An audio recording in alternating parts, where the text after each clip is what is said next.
ನಿಜವಾಗ್ಲೂ ಕೂಡ ಇವತ್ತೊಂದು ರೀತಿಯಲ್ಲಿ ತುಂಬಾ ಹಾಸನ ಜಿಲ್ಲೆಗೆ ಅಂತಲ್ಲ, ಇಡೀ ಕರ್ನಾಟಕ ರಾಜ್ಯಕ್ಕೆ, ನಮ್ಮ ದೇಶಕ್ಕೆ ಒಂದು ರೀತಿ ತುಂಬಲಾರದ ನಷ್ಟ.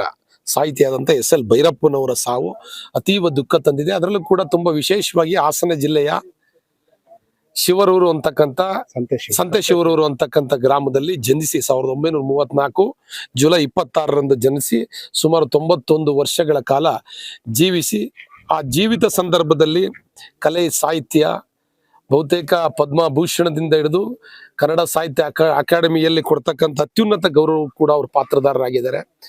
ಈ ನಾಡು ಏನ್ ಕೊಟ್ಟಿದೆ ಮರಳಿ ಈ ನಾಡಿಗೆ ಕೊಡಬೇಕು ಅಂತಕ್ಕಂಥ ಉದ್ದೇಶವನ್ನ ಇಟ್ಕೊಂಡು ಅವ್ರ ಜೀವನವನ್ನ ಮಾಡ್ತಿರ್ತಕ್ಕಂಥವ್ರು. ನಿಜವಾಗ್ಲೂ ಕೂಡ ಇಂಥವ್ರು ಇವತ್ತು ವಿಧಿವೇಶರಾಗಿರ್ತಕ್ಕಂಥದ್ದು ಒಂದ್ ರೀತಿ ನಮ್ಮ ನಿಜವಾಗ್ಲೂ ಕೂಡ ತುಂಬಲಾರದ ನಷ್ಟ.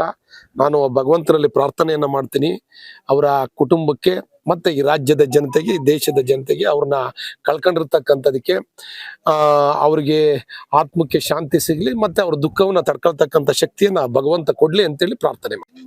ನಿಜವಾಗ್ಲೂ ಕೂಡ ಇವತ್ತೊಂದು ರೀತಿಯಲ್ಲಿ ತುಂಬಾ ಹಾಸನ ಜಿಲ್ಲೆಗೆ ಅಂತಲ್ಲ, ಇಡೀ ಕರ್ನಾಟಕ ರಾಜ್ಯಕ್ಕೆ, ನಮ್ಮ ದೇಶಕ್ಕೆ ಒಂದು ರೀತಿ ತುಂಬಲಾರದ ನಷ್ಟ.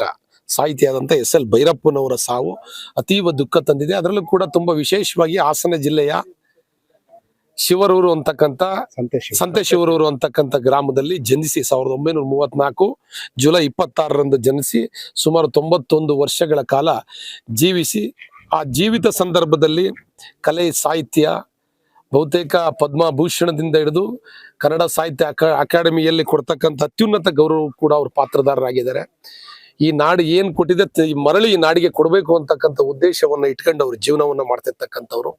ನಿಜವಾಗ್ಲೂ ಕೂಡ ಇಂಥವ್ರು ಇವತ್ತು ವಿಧಿವೇಶರಾಗಿರ್ತಕ್ಕಂಥದ್ದು ಒಂದ್ ರೀತಿ ನಮ್ಮ ನಿಜವಾಗ್ಲೂ ಕೂಡ ತುಂಬಲಾರದ ನಷ್ಟ. ನಾನು ಭಗವಂತನಲ್ಲಿ ಪ್ರಾರ್ಥನೆಯನ್ನ ಮಾಡ್ತೀನಿ ಅವರ ಕುಟುಂಬಕ್ಕೆ, ಮತ್ತೆ ಈ ರಾಜ್ಯದ ಜನತೆಗೆ, ಈ ದೇಶದ ಜನತೆಗೆ, ಅವ್ರನ್ನ ಕಳ್ಕೊಂಡಿರ್ತಕ್ಕಂಥದಕ್ಕೆ ಅವ್ರಿಗೆ ಆತ್ಮಕ್ಕೆ ಶಾಂತಿ ಸಿಗ್ಲಿ, ಮತ್ತೆ ಅವ್ರ ದುಃಖವನ್ನ ತಡ್ಕೊಳ್ತಕ್ಕಂಥ ಶಕ್ತಿಯನ್ನ ಭಗವಂತ ಕೊಡ್ಲಿ ಅಂತೇಳಿ ಪ್ರಾರ್ಥನೆ.